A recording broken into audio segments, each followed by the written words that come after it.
Di pertemuan kali ini kita akan membahas terkait dengan fungsi inverse. Jadi apa itu fungsi inverse? Kalau secara simbolik, bisa kita punya suatu fungsi fx. Nah, inverse daripada fx di sini disimbolkan dengan f pangkat negatif 1 dari x. Nah, definisinya seperti apa? Sebagaimana kita ketahui kalau di fisika kita punya misal rumusan kecepatan yang dia disajikan dalam bentuk t, fungsi t. Jadi misal di sini ada at kuadrat plus t plus 1.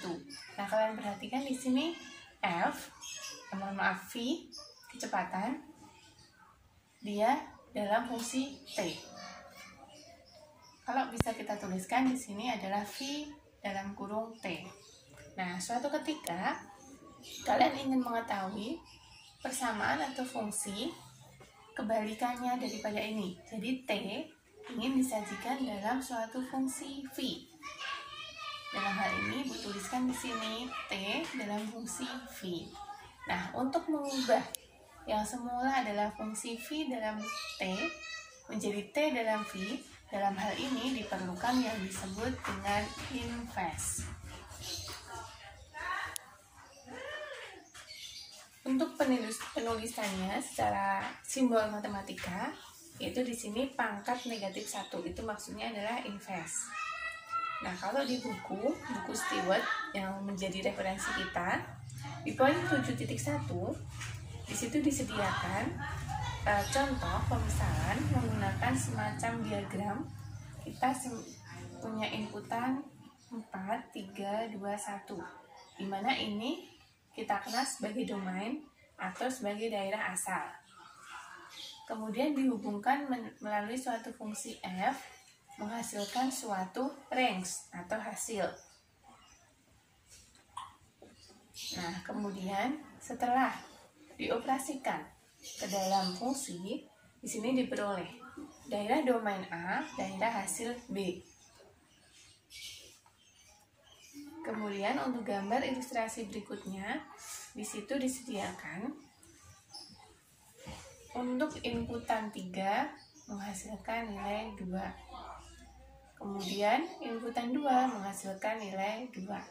Nah, kondisi semacam ini adalah sebagai pembeda bagaimana suatu fungsi dikatakan fungsi 1 ke 1 atau fungsi tidak 1 ke 1. Nah, untuk fungsi 1 ke 1 di sini adalah ketika fx1 ini adalah tidak sama dengan fx2 jika x1 tidak sama dengan x2. Artinya apa? Artinya tidak mungkin dengan beda inputan menghasilkan outputan yang sama. Ini definisi dari fungsi 1 ke 1. Jadi fungsi 1 ke 1, satu nilai inputan menghasilkan satu nilai output. Tidak mungkin dengan inputan yang berbeda outputnya akan sama. Itu tidak berlaku untuk fungsi 1 ke 1. Nah, kembali lagi kita ke inverse. Fungsi inverse itu sendiri, kalau di buku di sini ada suatu perkembangan bakteri dengan jumlah bakteri misalkan n, kemudian dia diamati setiap kondisi waktu. Nah, waktunya katakanlah di sini Ibu misalkan at kuadrat. Nah, suatu ketika peneliti ingin mengetahui bagaimana seandainya T ini dinyatakan dalam fungsi N. Nah, disinilah inverse bekerja.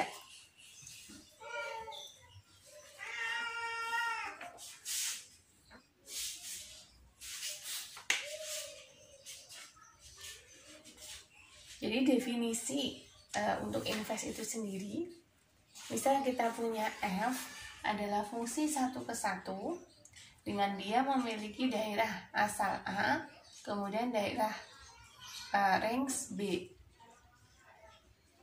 Ini adalah domain.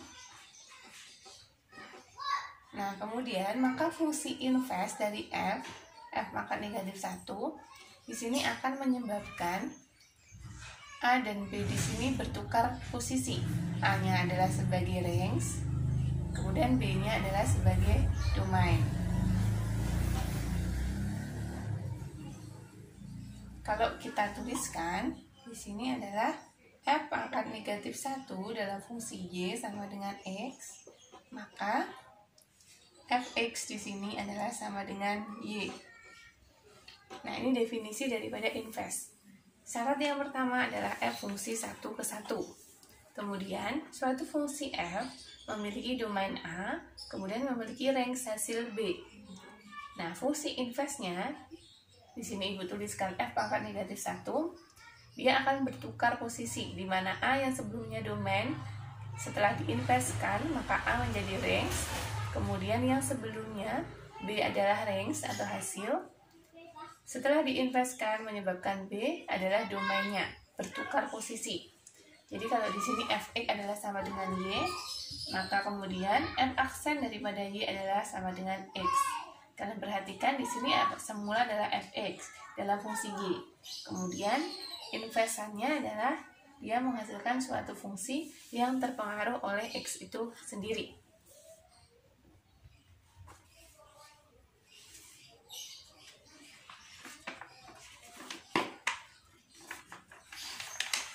Kemudian yang perlu diperhatikan di fungsi inverse adalah langkah-langkah bagaimana kita mendapatkan atau menentukan inverse daripada suatu fungsi.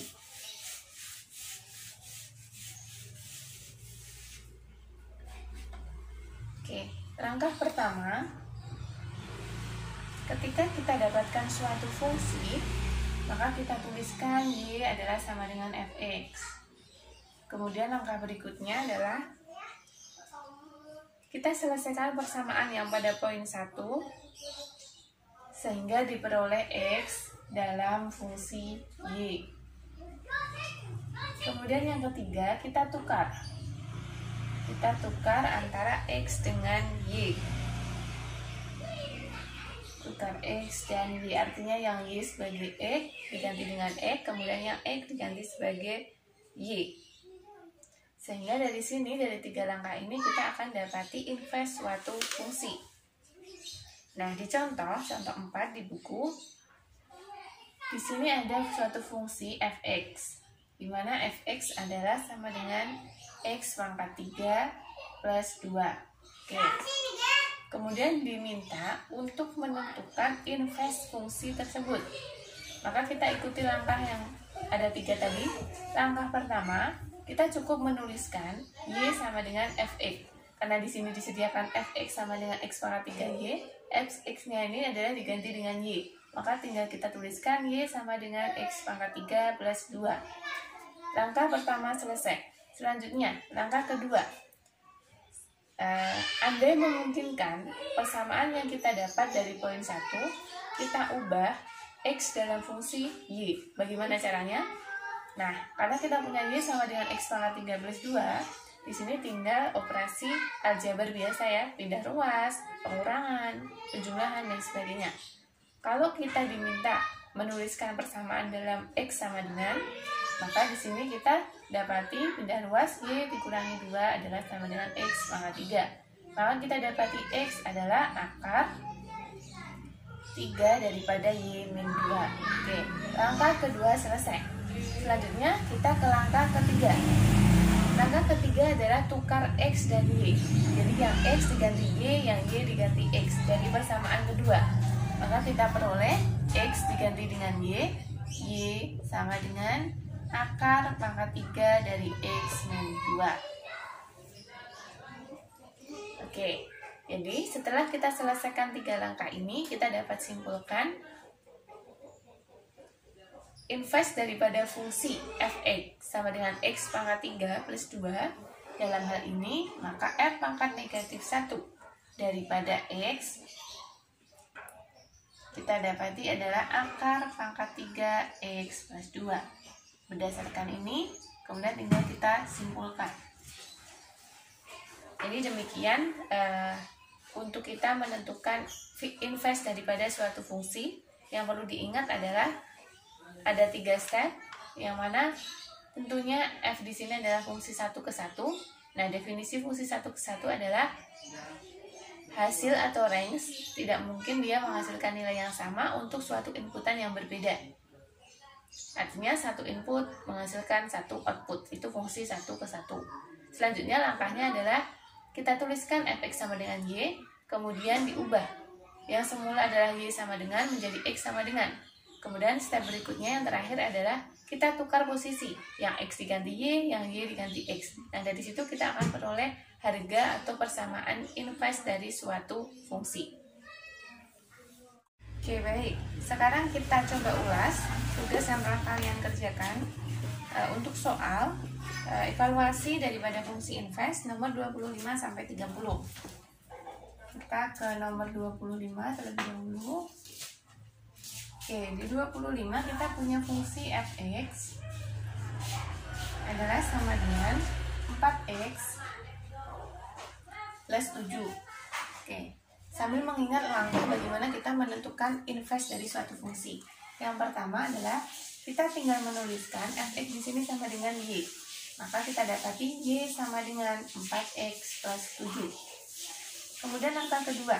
Langkah kedua adalah kita mengubah yang semula persamaan ini adalah y dinyatakan dalam x menjadi x dinyatakan dalam y. Nah, untuk hal ini tinggal kita operasikan aljabar biasa. Mungkin perkalian, pembagian, pengurangan, dan sebagainya. Maka di sini 7 kita pindah ruas menjadi negatif y min 7 sama dengan 4x. Maka kita harus mengubahnya menjadi x sama dengan. Kita dapati di sini x agar dia menjadi x dibagi 4, maka otomatis semuanya di sini harus dibagi 4. Oke, ini step yang kedua. Step yang ketiga adalah kita tinggal menukar. Yang x diganti y, yang y diganti dengan x. Maka di sini x min 7 per 4 sama dengan y. Maka inverse daripada fungsi fx, kesimpulannya di sini f pangkat negatif 1 dari x adalah x min 7 dibagi 4. Ini adalah soal nomor 25.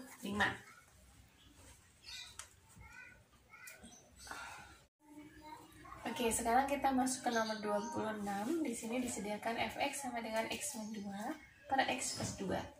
Nah, untuk kita menentukan inverse-nya, karena yang ditanyakan di sini adalah f negatif 1 daripada x atau inverse, maka tentunya kita ingat kembali caranya masih sama. Yang pertama kita tuliskan di mana fx adalah y sama dengan x min 2 per x plus 2. Kemudian langkah berikutnya, langkah kedua adalah kita nyatakan persamaan ini dalam bentuk x sama dengan. Maka kita operasikan, di sini dikalikan y dikalikan x plus 2 x min 2 dikalikan yx plus 2y x min 2. Nah, yang diminta adalah x sama dengan. Maka di sini ibu satukan yang x dengan x, kemudian yang y. Di sini yx dikurangi x menjadi min 2y min 2. Nah, x yang ibu keluarkan menjadi y min 1. Min 2y min 2. Maka x sama dengan min 2y min 2 dibagi y min 1. Atau di sini ibu tuliskan min 2y plus 2 y min 1. Ini adalah x, maka kesimpulannya kita dapati di sini f pangkat negatif 1x adalah negatif 2y plus 2y min 1. Oke, kita kembali ke contoh 25 dan kita coba amati. Yang semula fungsinya fx adalah 4x plus 1, kemudian diminta mencari inverse-nya atau kebalikannya menjadi x min 7 per 4. Jadi cukup unik gitu ya kalau kita amati. Di sini sebelumnya adalah dikali x ditambah 7, di sini x dikurangi 7 dibagi dengan 4. Jadi yang positif menjadi negatif, yang harusnya pengalih menjadi pembagi.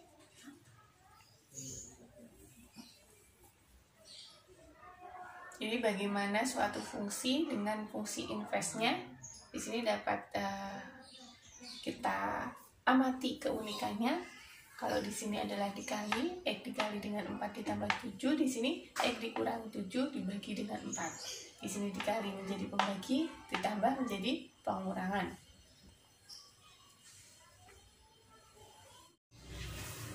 Oke, berikutnya terkait dengan fungsi eksponensial, fungsi logaritma, dan trigonometri. fungsi eksponensial. Jadi perlu kita sama-sama ketahui di sini adalah eksponensial. Bagaimana sih suatu fungsi dikatakan eksponensial? Ya, bentuk umum daripada fungsi eksponensial adalah suatu fungsi yang dia biasanya f(x) sama dengan a pangkat x. Dengan a di sini ada syaratnya, a adalah suatu konstanta positif.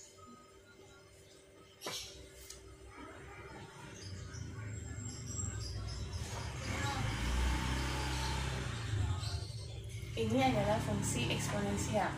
Bentuk umumnya adalah a pangkat x. A adalah konstanta bernilai positif.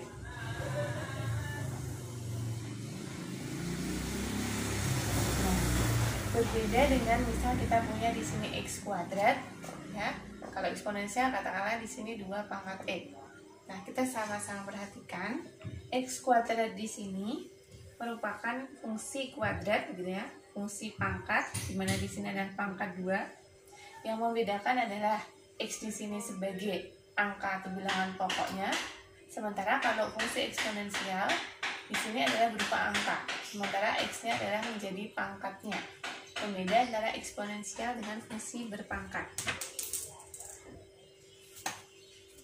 Nah, untuk fungsi eksponensial di sini merupakan pembahasan tersendiri, gitu ya, bukan kelanjutan daripada fungsi inverse. Jadi bukan fungsi inverse dari suatu fungsi eksponensial, melainkan dikenalkan bagaimana fungsi eksponensial ini pada umumnya. Kemudian fungsi logaritma. Fungsi logaritma tentunya kalian cukup awam, gitu ya. Biasanya untuk fungsi logaritma di sini dinyatakan a pangkat y sama dengan x. Maka untuk lognya, gitu ya, adalah log daripada ax sama dengan y. Jadi fungsi logaritma di sini, kalau kita punya a pangkat y, dalam hal ini kaitannya dengan fungsi eksponensial, a pangkat y sama dengan x, maka kita dapati log dari a x adalah sama dengan y. Jadi kalau kita misal punya di sini logaritma 381 di sini adalah 4, maka jika dan hanya jika, karena kita dapati 3 pangkat 4 di sini adalah 81. 3 pangkat 4 oke 81, maka di kondisi logaritmanya adalah seperti ini. Berdasarkan sifat atau bentuk umum dari logaritma, a pangkat y sama dengan x adalah log ax sama dengan y. Itu untuk fungsi logaritma.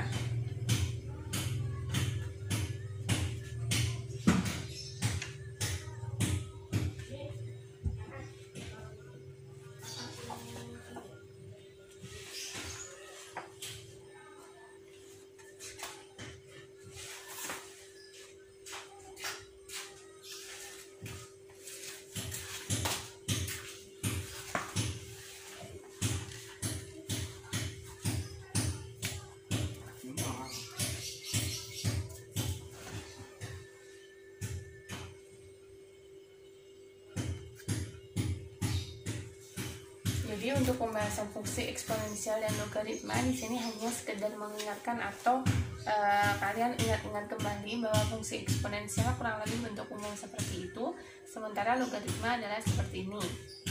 Jadi tidak ada kaitannya dengan inverse. Kemudian fungsi inverse sendiri adalah penjelasan di part awal. Nah, selanjutnya kita akan masuk ke pembahasan terkait deret.